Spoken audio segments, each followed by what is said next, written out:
How's it going, everybody? My name is Chris, and I am the person that does the voice of the narration Doge of the D&D horror stories. Now, I'm not a Doge. I'm a person. Anyways, when it comes to D&D, I'm still fairly a newbie myself. I've been only playing since about November of 2019, but since that time, I've come to find that I really enjoy this game. And the reason I like the game so much is it fuels a lot of creativity, and you can basically make anything up you want and play it within the rule set of D&D 5e. Now, one of the things I like to occasionally do is check out some of the homebrews that some people make, and I recently discovered this site called DnD Beyond. Yeah, D&D!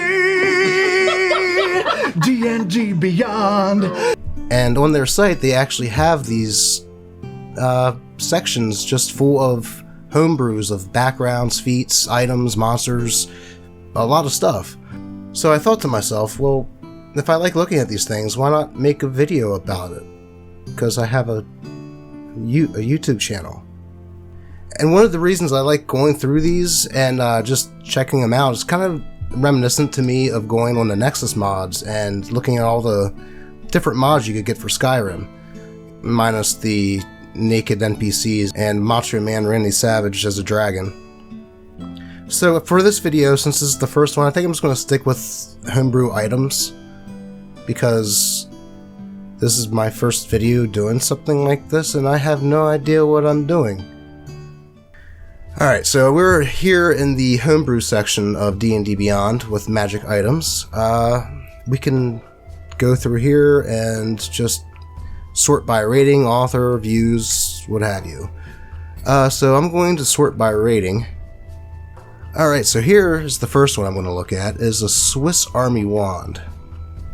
You're not sure who the Swiss are, or why an army would need such a non-aggressive wand, but it seems useful enough. This wand has 7 charges, and regains 1d6 plus 1 expended charges daily at dawn. You can expend 1 or more charges to cast one of the following spells from the wand: Create a Bonfire, Dancing Lights, Mending, Prestidigitation, Prestidigitation.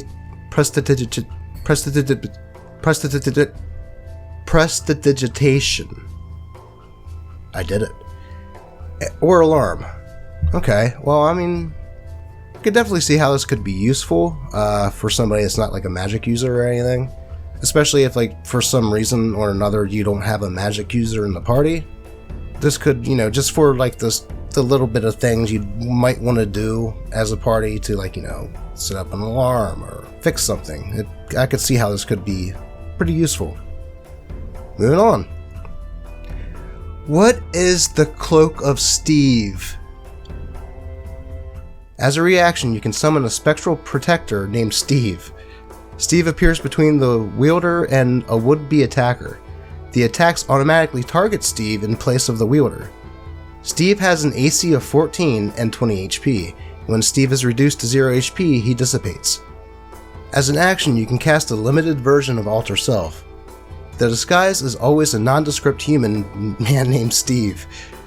Any deception checks made as Steve pertaining to being boring and mundane are made at advantage.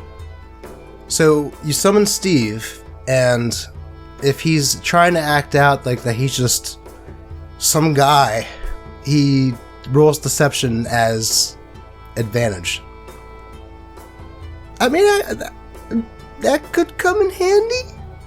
If you know someone named Steve, he looks exactly like that. Okay, so it's creative and not at the same time. I like it. Next item! Alright, what's Book of Mispells? This magical tome appears to contain several spell scrolls. Each scroll can be used once per day and regenerates daily at dawn. In reality, the spells are inscribed wrong, and their effects vary wildly from the intended. When one of these scrolls are used, the DM reveals the spell's true effect. Oh no! Oh no! Oh no! Oh no! Oh, this would be the perfect item to give one of your players as a DM. Oh man, if I ever DM my own game, I'm definitely going to put this in there. Message / massage. The target receives a pleasant back rub. Mage Armor / Mage Armor summons a fancy wardrobe Summons a fancy wardrobe adjacent to the caster, containing 3 sets of clothes. Roll a d20 3 times. On a result of 1, the clothes are a common quality. On a result of 2 to 10, the clothes are a traveler's quality. On a result of 11 to 15, the clothes are costume quality. On a result of 16 to 19, the clothes are fine quality. On a result of a 20, the clothes are a magic set of robes, clothes, or armor determined by the DM. So if you were a player getting this item, you would want to try casting Mage Armor at one point. Which, if you're trying to cast Mage Armor when you need Mage Armor, that might throw you off a little bit, but you did get an Armor, and a 1 out of 20 chance of finding 3 sets of magical armor. That's pretty cool. Hold person, fold person! The target must succeed a wisdom saving throw or be bent over backwards. On a failed save, the target takes 4d6 damage and is paralyzed for 1 round. Oh, man. Oh, can you imagine using that in the wrong fucking time? You don't know how happy I am that I clicked on this one. These are just too good. I like this. And speak with dead. Or speak with dad.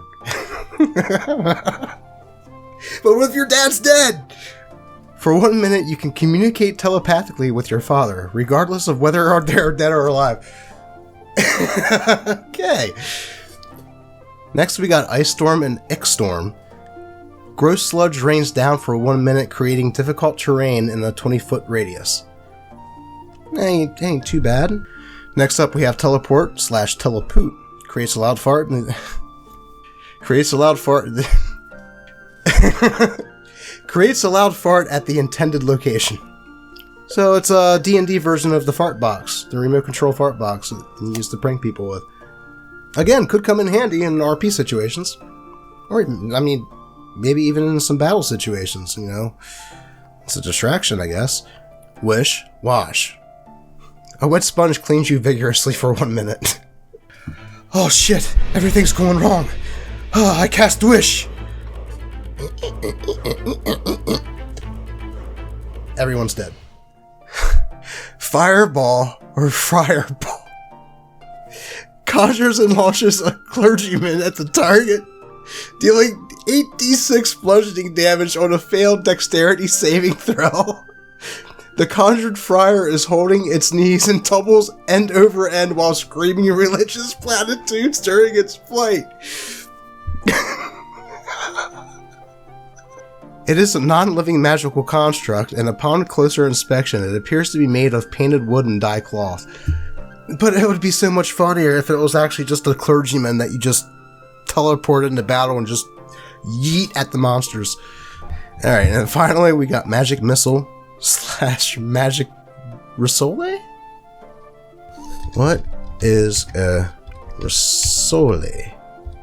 A risole is a small patty enclosed in pastry, or rolled in breadcrumbs, usually baked or deep fried. The filling has savory ingredients, most often minced meat, fish, or cheese, and is served as an entree. See, I'm not only learning about D&D stuff, I'm also learning about pastry foods. Instead of missiles or force, it shoots 3 delicious baked circular balls of minced meat or fish. I didn't have to look it up! I mean, the spell has it all covered. I didn't even have to look up Google what a risole was. I don't even know if I'm saying it right. Risole. I wasn't. Instead of missiles of force, shoots 3 delicious baked circular balls of minced meat or fish, enclosed in pastry or rolled in breadcrumbs. Let's go to the next page. Okay. I have to click on Pocket Sand. It's right there. It's Pocket Sand. No thief worth his leathers is caught without a pocket full of this gritty mixture of finely ground glass and banshee pepper extract. Oof.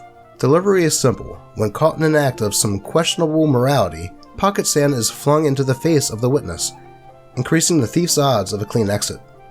Okay, I don't know what I was actually expecting with this one. It's pocket sand.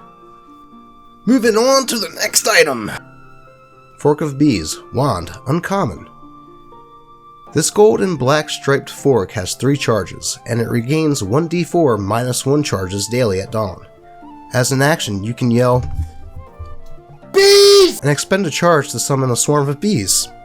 So it would definitely be a verbal component. But again, like with the pocket sand, I wasn't really sure what I was expecting with this one.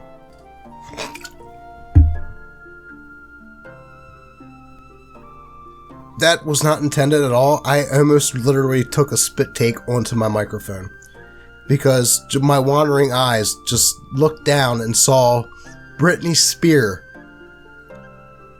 I have to look at it. Toxic spear of the famed hero Justin of Timberlake and named for his lady love, the Princess of Pop. After the Britney Spear has successfully landed an attack on an enemy, it has advantage on the next attack made against that enemy, allowing the wielder to hit them, baby, one more time. The Britney Spear deals 1d6 extra poison damage on a successful attack. Comes with a denim carrying case. Oh my god. Proficiency with a spear allows you to add your proficiency bonus to the attack roll for any attack you make with it. See, I am such a sucker for stupid little puns like this that I find this incredibly amazing. But we're going to have to move on to the next item. What is the 10-gallon hat of Hootin and Hollerin? The 10-gallon hat of Hootin and Hollerin is an ordinary-looking cowboy hat with the words, yeehaw, embroidered on the front. Anyone who wears the hat must succeed on a DC 15 Wisdom saving throw or be afflicted with its effects. The hat compels the wearer to speak in a Western accent, frequently use yeehaw, will call anyone the wearer's knows as partner and unknown people stranger, and replace all ings with ins, even when writing. The hat can also hold 10 gallons of liquid inside an extra-dimensional space when poured into the hole, much like a bag of holding. Can it only hold liquids? Can it hold anything else? The wearer is unaware of any of the hat's effects, and the wearer also gains a +3 bonus to charisma checks while being worn. I could see this hat coming in handy if you're trying to, be very charismatic. It's just, if you fail the wisdom saving throw, you're going to be talking like this a lot there, partner. Alright everybody, I've been recording for about an hour here, and probably only going to use a little bit of footage to make a 10 to 15 minute long video. So anyways, that's going to be it for this video. If you enjoyed it, make sure to give it a like, and let me know if there's any items you'd like to see me cover down in the comments. And if you're not subscribed yet, why not? I'd like it if you did that. But anyways, that's going to do it for this video. Bye.